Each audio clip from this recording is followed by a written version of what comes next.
Nous sommes une équipe de scientifiques, de marins, d'artistes, tous amoureux de la nature, qui prenons le large à bord de l'Ecomaris. À travers les îles et les archipels qui ponctuent le golfe du Saint-Laurent, nous allons découvrir une faune et une flore riches et pleines de vie que nous devons protéger. De la richesse culturelle et des rites inuits aux comportements sociaux des baleines, du plancton microscopique aux étoiles lointaines, nous explorerons cette biodiversité pour en comprendre sa fragilité.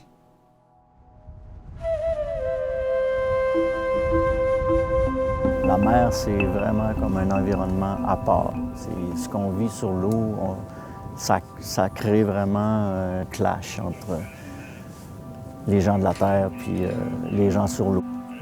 Puis la mer nous amène à tomber dans une espèce d'état second, si on peut dire. C'est comme, on est dans un environnement où on n'a pas le choix de mettre à zéro un peu. Puis le mouvement, toujours être en mouvement aussi, c'est sûr que ça crée quelque chose au niveau physiologique sans doute.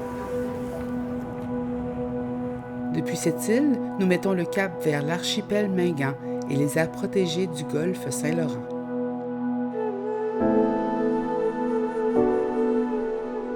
On voit ces contrées-là comme étant des contrées vierges, des contrées inaffectées par l'activité humaine.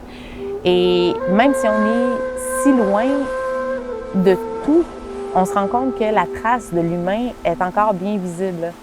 Et c'est ça qui est particulier, c'est qu'on fait le voyage comme ça, d'une rive à l'autre, on navigue en pleine mer entre les deux, on voit pas la terre, on se sent tellement petit sur notre navire, sous un ciel étoilé, on est infiniment petit, on est des poussières d'étoiles, on n'est rien.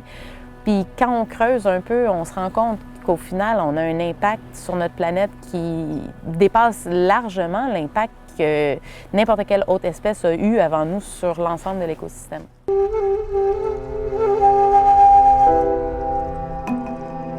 Pour protéger le milieu marin, un des outils qui a été développé s'appelle les aires marines protégées. Une aire marine protégée, simplement dit, c'est comme un parc qu'on ferait dans le milieu marin. Donc, on va délimiter un territoire qui peut être essentiel à la survie d'une espèce en particulier. Donc, par exemple, il y a une vingtaine d'années au Québec, on a fondé le parc marin du Saguenay-Saint-Laurent dans l'espoir de protéger le beluga. Et il faudrait en ajouter de façon à faire un réseau interconnecté qui peuvent permettre une certaine migration. L'objectif de 10 % d'aires marines protégées a été atteint en 2020 au Canada. D'ici 2030, il faudra protéger 30 % du territoire selon la communauté internationale.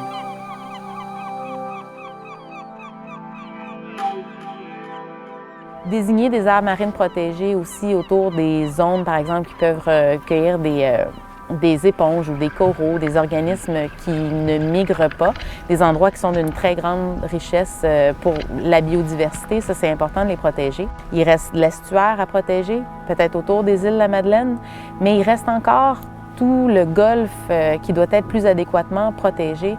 Et là, quand on navigue autour des îles Mingan, on voit qu'il y a beaucoup de protection, particulièrement du milieu terrestre. Anticosti, c'est la même chose. On est rendu à plus de 20 % du milieu terrestre qui a été désigné comme étant protégé. Mais c'est le milieu marin qui entoure ces archipels-là et qui mérite d'être davantage protégé. Ces zones protégées permettront ainsi le renouvellement des stocks de poissons nécessaires pour maintenir les activités de pêche. Après quelques jours de navigation, nous nous arrêtons le temps d'une nuit pour contempler les étoiles et la grandeur du cosmos. On voit défiler Orion qui part de bâbord puis qui descend toute la nuit, qui monte et après ça qui descend vers tribord. Quand ce n'est pas des étoiles qui sont fixes que tu peux suivre, comme l'étoile du Nord ou l'étoile du Sud, il faut que tu navigues avec un certain pattern qui se défile. Nous repartirons aux petites heures du matin, cap vers l'île d'Anticosti et son territoire chargé d'histoire. Anticosti, c'est un trésor pour l'humanité parce qu'on peut y trouver des fossiles vieux de 450 millions d'années qui sont les témoins de la première extinction de masse qui a éradiqué environ 85% des espèces de la planète. On a notamment trouvé des trilobites qui sont des créatures ancêtres, des crustacés modernes. Donc c'était particulièrement touchant d'être si près de quelque chose de si vieux. Mais entremêlé à ça, on a aussi trouvé la carcasse d'une baleine qui avait été échouée sur la plage. C'était un moment assez touchant parce que les baleines qui sont si gigantesques, des géants, sont aussi très fragiles.